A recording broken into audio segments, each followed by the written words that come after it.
ஓரளவுக்கு இந்த இருக்க சம்பளத்தில் வாழ்ந்துக்கிட்டு கொஞ்சம் நிவர்த்தியாக வாழ்ந்தோம். எங்கள் தாத்தா பாட்டி காலத்துலேயும் படிப்பு கிடையாது, எங்கள் அம்மா அப்பா காலத்துலேயும் படிப்பு கிடையாது. முதல் ஜென்ரேஷன் நாங்கள் தான் படிப்பில்.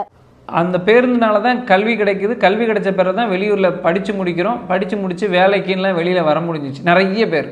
அது வரைக்கும் என் பார்வையில் பார்த்தோன்னா அது ஒரு திறந்த வெளி சிறைன்னு தான் எஸ்டேட்டை நான் பார்ப்பேன். அது ஒரு திறந்த வெளி சிறை, யார் வேணாலும் எங்கே வேணாலும் போய்க்கலாம். ஆனால் அது எஸ்டேட்டுக்குள்ளே மட்டும்தான் இருக்கும். எஸ்டேட் விட்டு நீங்கள் வெளியே வர முடியாது. பழைய அந்த காலத்தில் நாங்கள் பெரும்பாலும் கணவன் மனைவி 2 பேர் இருந்தாலும் ஒரு ஆள் தான் ஊருக்கு போய் நல்லது கெட்டது துஷ்டிகளுக்கெல்லாம் போயிட்டு வர முடியும். 150 டிக்கெட்டு போட்டு வரும்போது அந்த 3 மடங்குலலாம் ஏறாது. அப்போ உடனே மேலே இருக்கவன் இறங்கி போய் கல்லை போடு அப்படிம்பாங்க.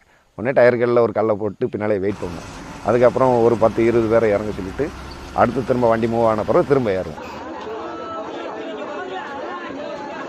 4 பேர் இருந்தாலும்